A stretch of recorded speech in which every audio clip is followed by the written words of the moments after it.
Welcome to The Ambitious Introvert, the leading growth and development podcast for the estimated 56% of us who recharge by going inwards. Our purpose is to help you manage your social battery and own your energy so you can reach your true potential in your business, your career, or your life. I'm your host, Emma-Louise Parks, a former air traffic controller, entrepreneur, and a success coach with over 15 years experience. I've supported hundreds of introverts like you who dream big and are ready to take action towards making those dreams a reality without compromising their energy in the process. Each week, my guests and I will be sharing tips, tricks, and hacks on how to build your resilience, master your mindset, and cultivate self-leadership. Skills that will help you reach your goals without trying to be someone that you're not. We'll also be sharing valuable lessons and insights from our own personal experiences, all focused on one thing: helping you own your energy to reach your potential.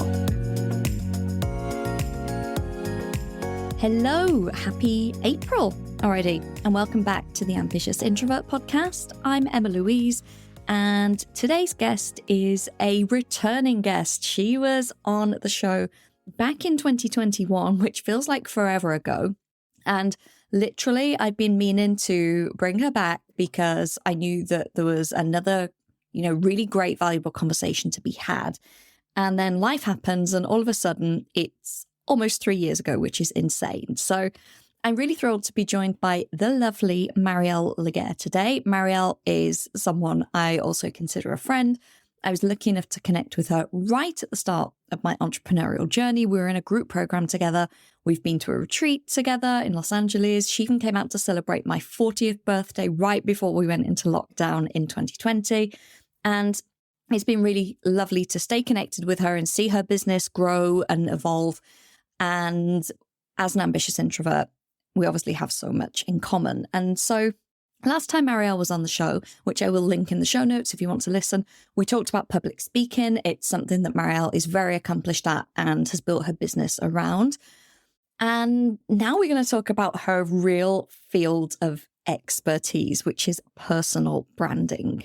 Now, this episode, I think, is so useful, yes, for you if you are a founder or entrepreneur, especially if you're building a brand away from your personal brand, like I have the Ambitious Introvert as a standalone brand. Also, if you are a professional of whatever level, whether you're new to your career or whether you're at like C-suite level already, the power of cultivating your personal brand is immense. And this is something that is really often overlooked by employees. And that's why I wanted to bring Marielle onto the podcast today, because that is exactly what she does. And it's exactly what she teaches. She is a LinkedIn top voice. She's a LinkedIn learning instructor. And she has supported top global companies such as LinkedIn, Microsoft, Red Bull, spoken at Yale University. And she gives talks, training workshops on personal branding to these companies. So she really knows her stuff. So I'm really thrilled to be able to have this conversation with her today. Like I say, whatever kind of field of work you're in, your personal brand is going to have an impact on your success in the future. So we talk a lot about how you can start cultivating it. Marielle is very generous in sharing her framework and explaining more about that. There are tons of actions and tips that you would be able to take away just from this episode. And also looking at the flip side, she's explaining to us why companies want their high potential hires to have identifiable personal brands, why it's mutually beneficial in both ways. And as she's an ambitious introvert, Marielle shares also the way that she has aligned her business with her energy and her decision-making process. And we talk a little bit more about that. So I loved chatting to her. I'm sure we've got another episode in us as well, but maybe not for another 3 years. But I hope you enjoy listening to this one as much as I enjoyed recording it. Welcome back. Thank you. So lovely to have you as a returning guest. It was actually 2021 that you were on the podcast talking about public speaking for introverts. It doesn't feel like that long ago. No. Yeah. I mean, I just lose track, to be honest with you. I feel like the last 3 years have kind of just rolled into one. In some ways, I feel like I paused at 2019, and everything from 2020 onwards is a blur. And just to give you an example, we're recording this on the 14th of Feb. It's going to be out in March. You came out for my 40th birthday. That was 2020. It's 4 years ago. Wow. Yeah. I know. When you put it like that, it's like... At the start of the pandemic, we're all like, is the tube still going to be running when we get out of afternoon tea? Because we kind of didn't know what was happening, but that was 4 years. Yeah, that is insane. That is insane. Crazy. Yeah. So I'm going to share, before we dive in to the topic, something that happened after your last appearance. So I had a team member who was involved in a podcast production who is a huge extrovert, and her husband is an introvert. And he was still in his 9 to 5, but like kind of wanting to do something. And she said to him, like, listen to Emma-Louise's podcast because it's, you know, just for introverts and it's all about entrepreneurship. So he started listening to it. And she asked him after a while, she said, oh, what's your favorite episode? And he said, oh, Marielle Legair is my favorite episode. And she was like, what could you possibly like learn from that? It was about public speaking. Like that's got nothing to do with what you're doing. And he said, no, but she talked about visualization, and she talked about how she visualized wanting to live in New York, and it was really powerful. And he like took that as a practice just from listening to your episode. Oh, wow. Thank you for sharing that. I had no idea. That is fantastic. I love it when people actually take on what they hear and actually action it themselves. So that's really, really powerful. That's all we could ask for, right? I know. I thought it was so cool. And a good reminder that, yes, you were here talking about public speaking, but we give value in so many other ways. And you can just mention a snippet of something and it's exactly what someone needs to hear. Yes. Amazing. I love that. So that's great. Let's see what gems we come out with today. No pressure. So, as well as public speaking, something you are very good at and very passionate about is personal branding. And part of the reason that I really wanted to have this conversation, as entrepreneurs, we all know that we need a personal brand. It's the online business space is awash with personal branding experts and all of this. You have a different take where everyone needs a personal brand, including people in corporate, people that are employed, executives, professionals. And I love this because I completely see where you're coming from. But until you started talking about it, it wasn't something that I had considered. It was very much in the business space. Yeah.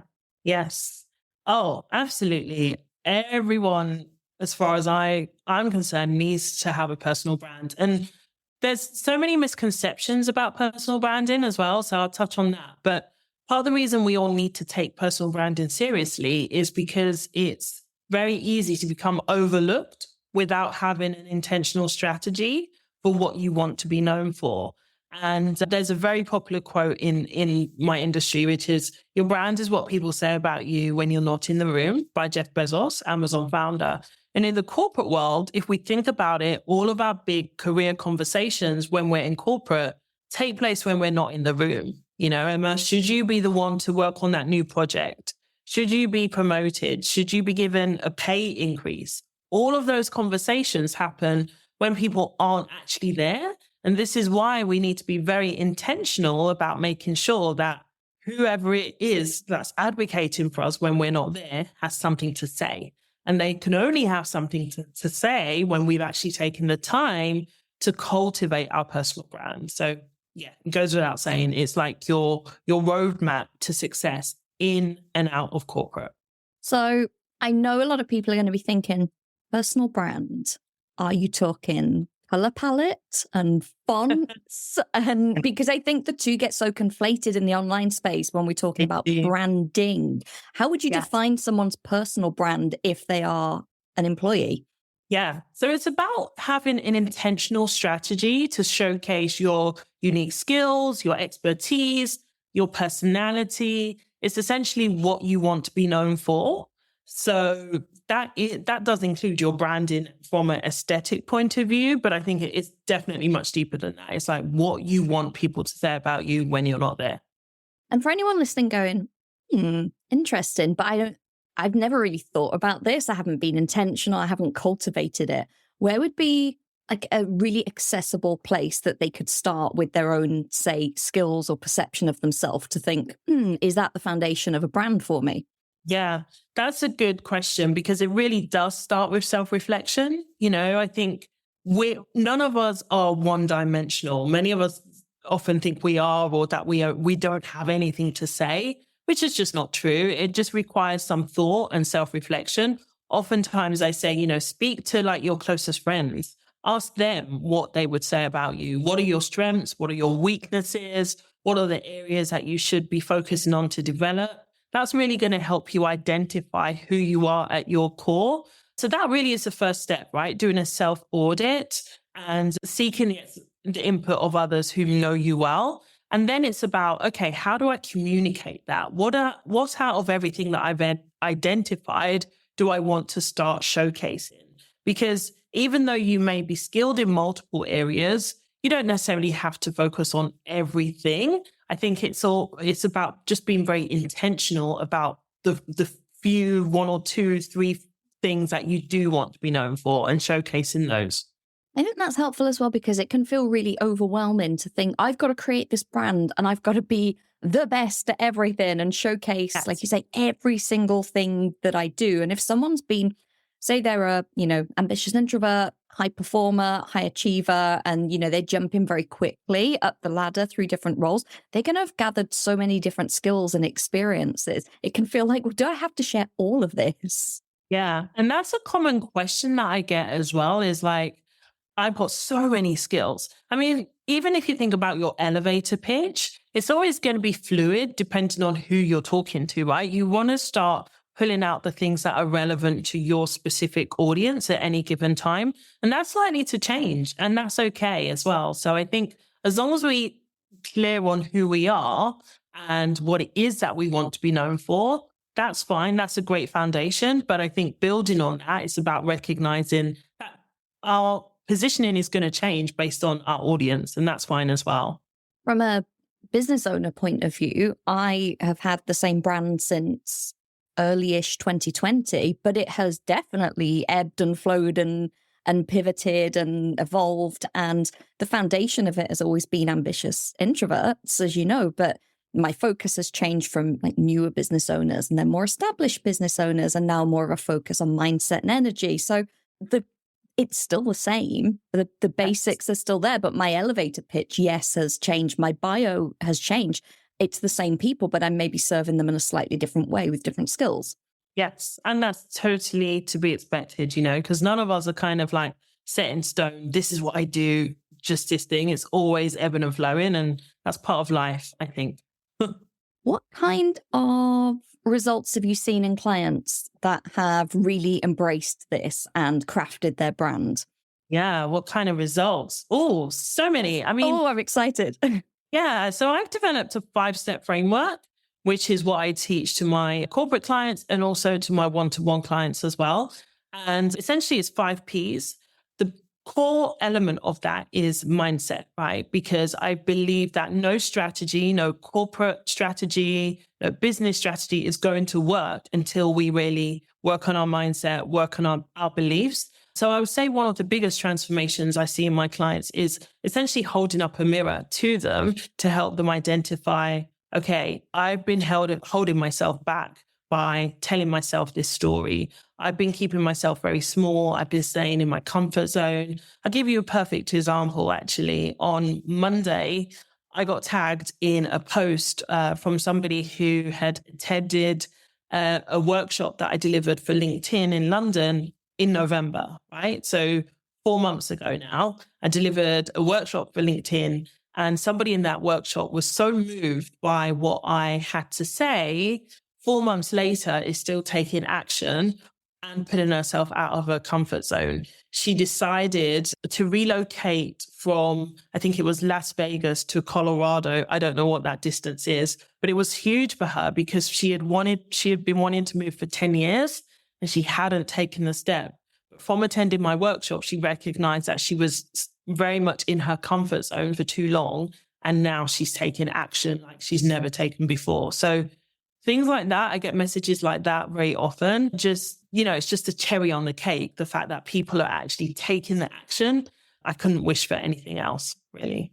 I love that as well, because it just goes to show a little bit like the story we opened with about, you talked about visualization and someone kind of latched onto that and ran with it and found it really impactful. We might think about personal brands as being just what other people see, but it's actually the confidence that it gives us ourselves. I mean, Marielle, you and I have been connected since I was a baby, brand new business owner, before I even evolved into the Ambitious Introvert brand.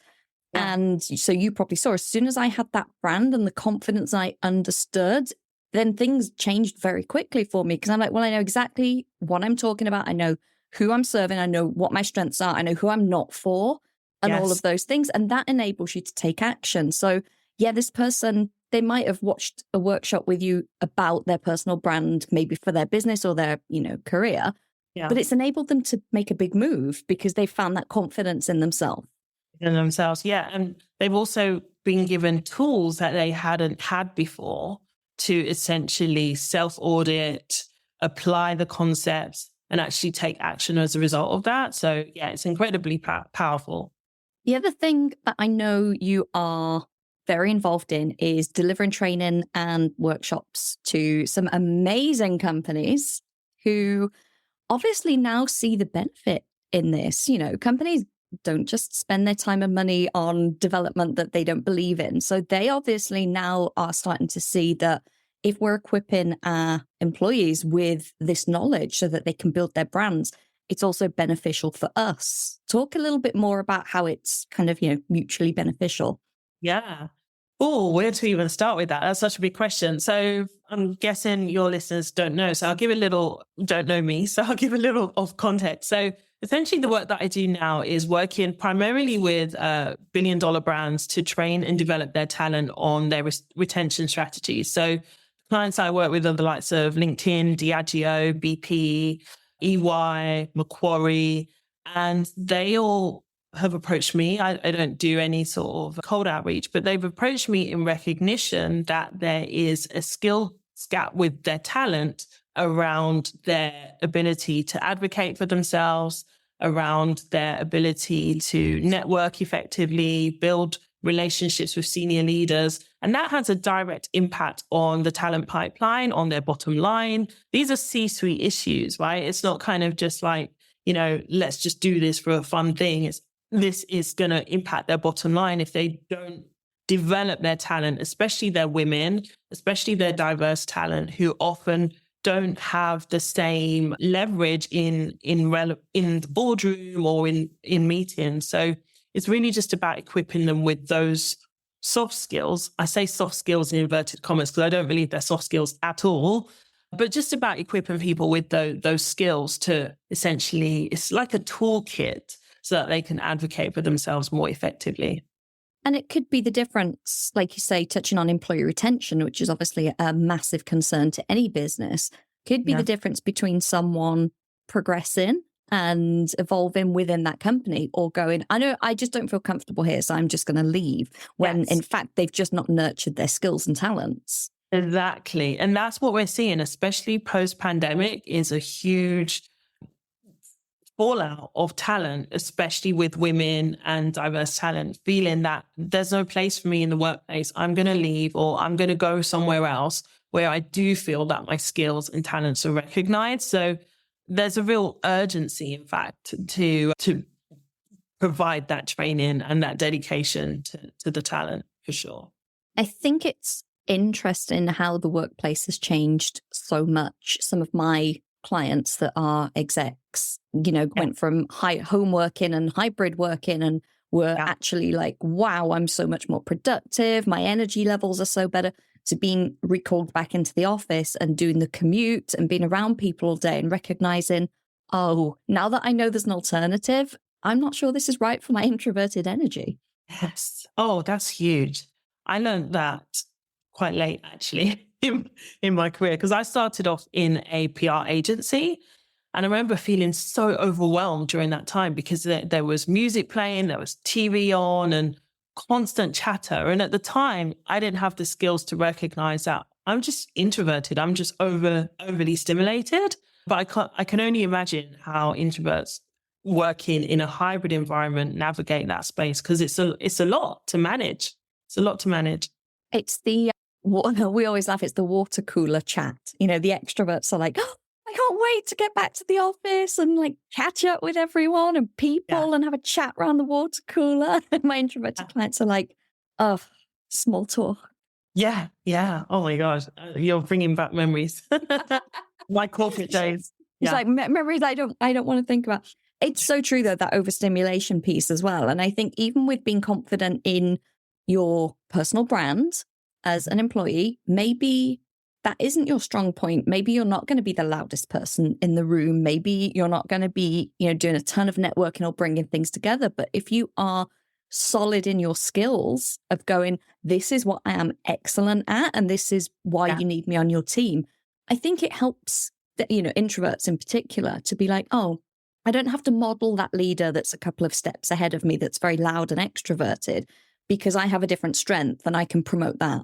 Absolutely. And that only comes with confidence, I found, because for a long time, we've been taught that be louder, speak up more, when actually there's like you touched on, there's so many different ways to demonstrate your leadership capabilities. It's not necessarily about just speaking more loudly. It could be simply listening, active listening, things that introverts typically are really strong in. So I think it's about really just going deeper with your unique strengths and not feeling that you have to compare yourself to others or that you have to emulate more introverted colleagues, because that in itself just leads to discomfort, I found.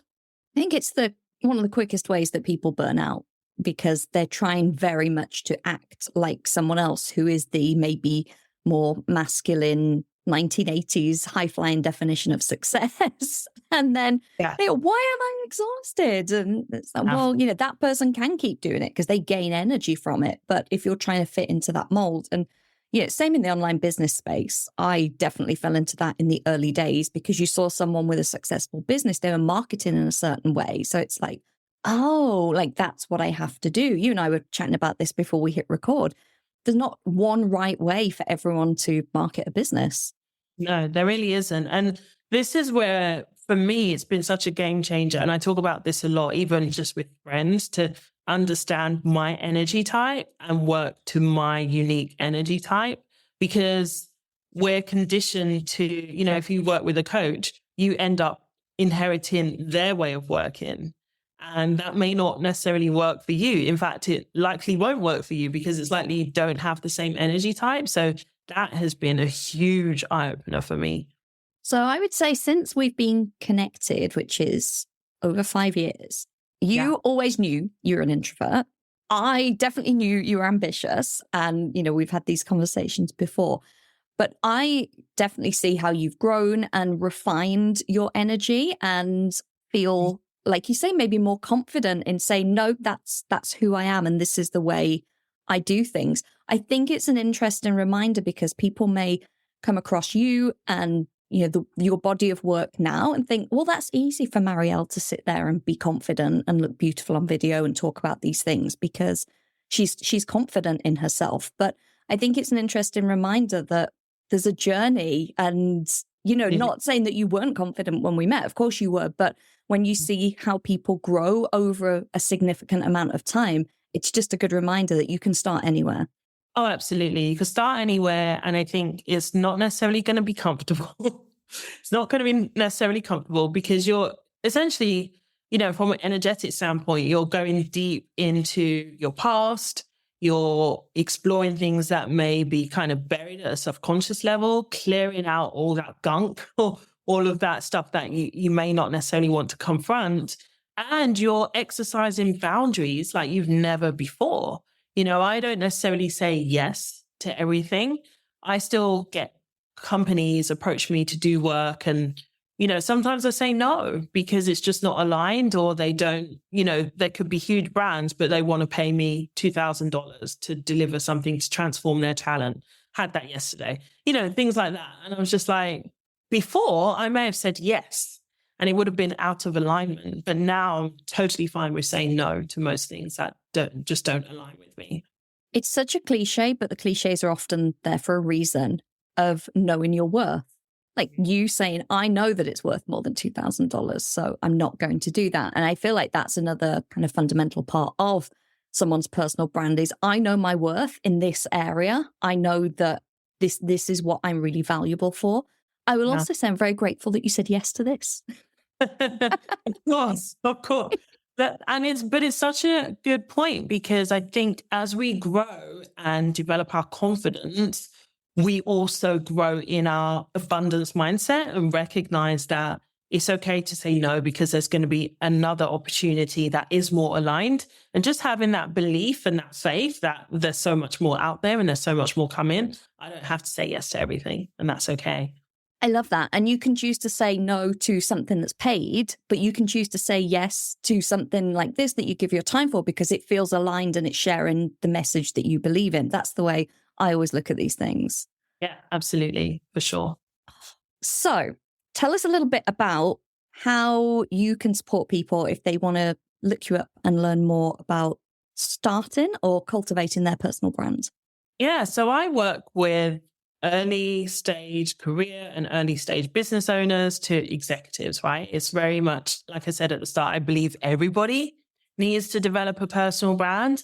And based on the work that I focus on, it's like the 5 Ps. So I'll go over those very quickly so that you get an insight into the different areas that I touch on. So the first P is performance mindset. So looking at limiting beliefs, limiting stories. I'm trained in NLP and hypnotherapy. So if we need to go much deeper, I'm able to do that.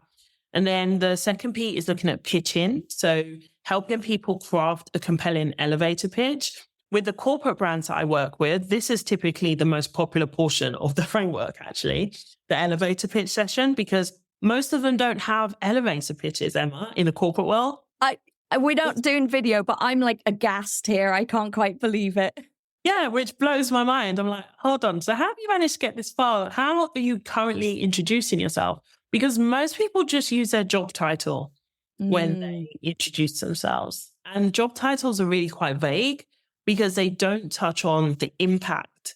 They don't touch on the problem that you're solving in your work. And that's by far the most important part of your introduction, right? So that's always fun to do the elevator pitch session. And then we look at presence, which is the third P. So presence, looking at your in-person presence, how you exude confidence, how to demonstrate your leadership capabilities. And then also we look at LinkedIn. I help people revamp their LinkedIn profiles. We go deep into thought leadership content because I was in PR before. Like I do love a story. So I help people really position themselves effectively on LinkedIn. And then the fourth P is looking at partners. So helping people discover how to network more effectively. You'll be surprised the amount of people that don't know how to network, or that just go in for the ask and say, hey, will you be my mentor? Or will you be my sponsor? I'm like, I don't even know your name. Who are you? No, like nurture or warm up whatsoever. Just like, hey, do something for me. Yeah. And I'm like, who are you? So there's etiquette to networking. So that's what I help people understand. And then the fifth P is about planning. So helping corporate professionals and business owners create a career visibility plan for themselves. Obviously, that looks different for business owners, but in the corporate world, it's about recognizing that businesses operate in quarters, but most talent don't have a quarterly visibility plan for themselves. So just helping them identify what are the quarterly goals that they're going to work on to ensure that they are cultivating those relationships, the right people know about them, and that they're not just working head down in their job, but that they're working on their visibility as well. So that's the framework that I teach. It's very effective and transformative. And essentially, that's how I work with business owners as well as those in corporate. That framework has, as you were talking about it, it has a lot of momentum. Like I could feel the movement going, it's not static at all. It's very much like we go to this and we go to this. And as you were saying it, I can totally see how people may go straight from the networking piece, but they haven't done the work prior to that to get them into that position where they're ready. Exactly. So imagine being in a room with senior executives, you're wanting to be promoted, but you don't have an elevator pitch. You're not clear on how to even communicate your value properly. So you miss that opportunity, and you've got one opportunity to impress somebody, and you're just telling them, I'm a VP. what does that mean? You've lost that chance. So yeah, it is very effective at helping people kind of just push through and go much deeper in terms of how they communicate what they do.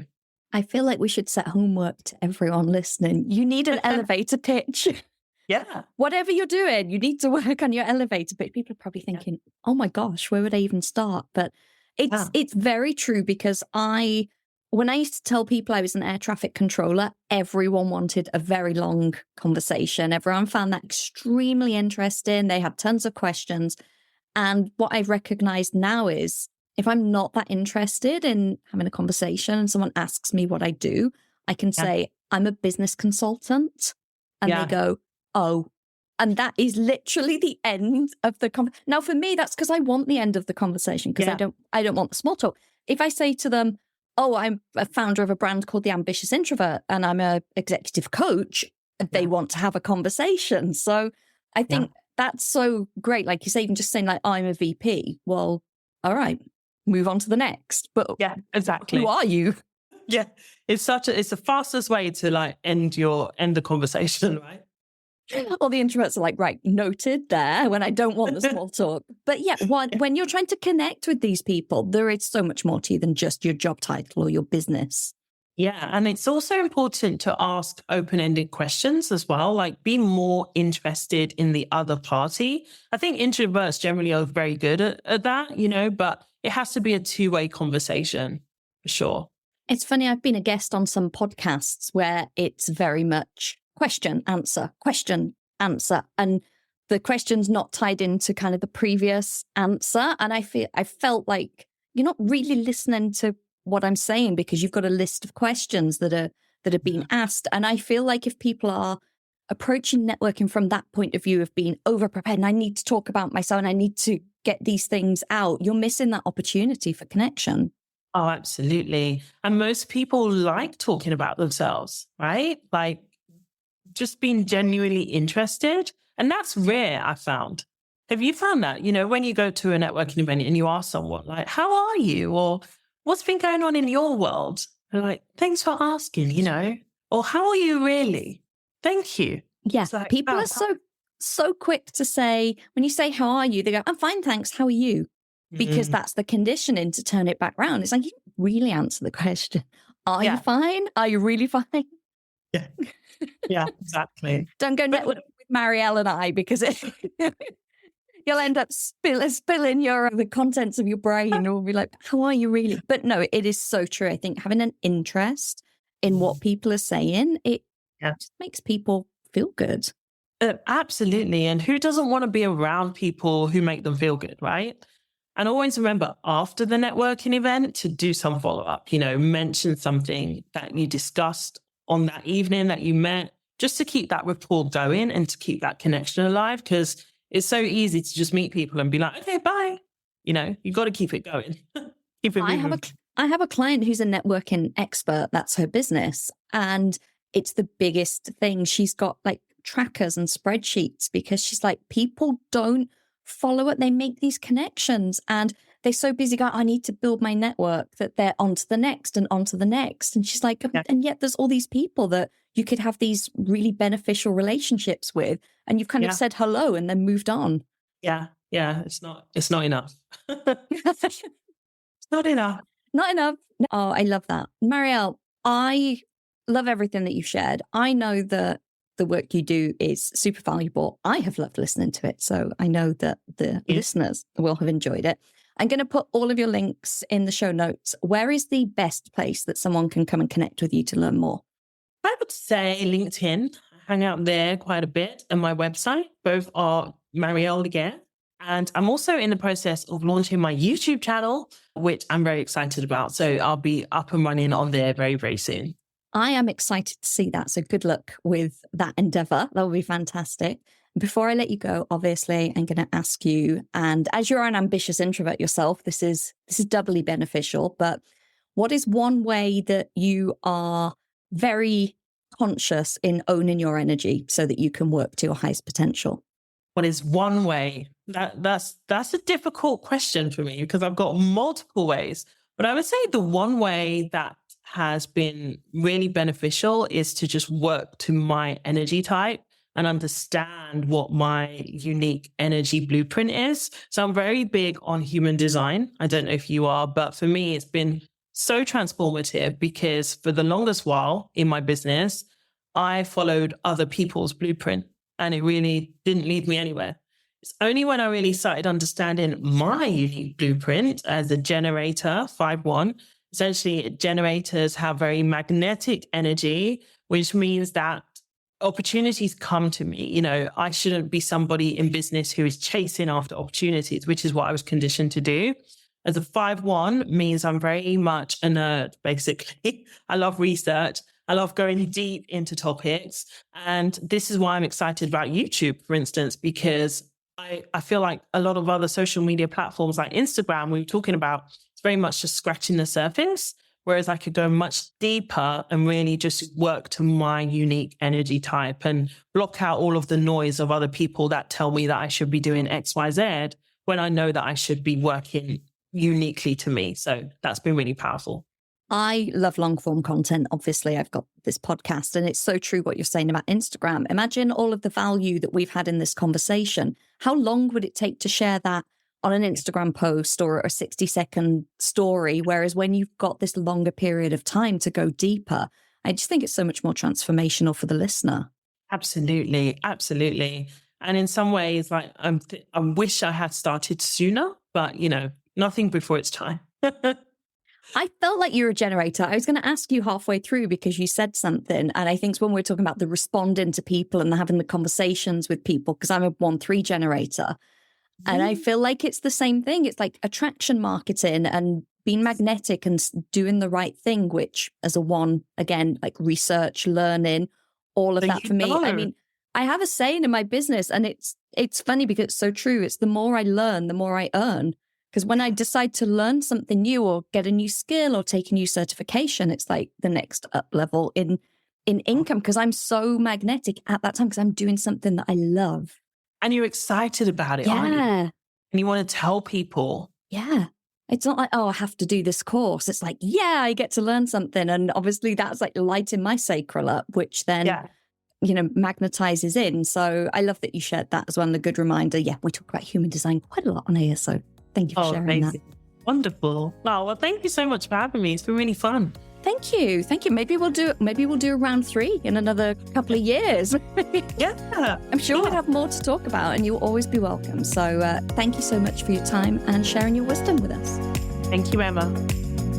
Thank you for tuning into this week's episode. I hope that you're feeling expanded to what's possible for you, motivated to take action, and inspired about how you can start to own your energy.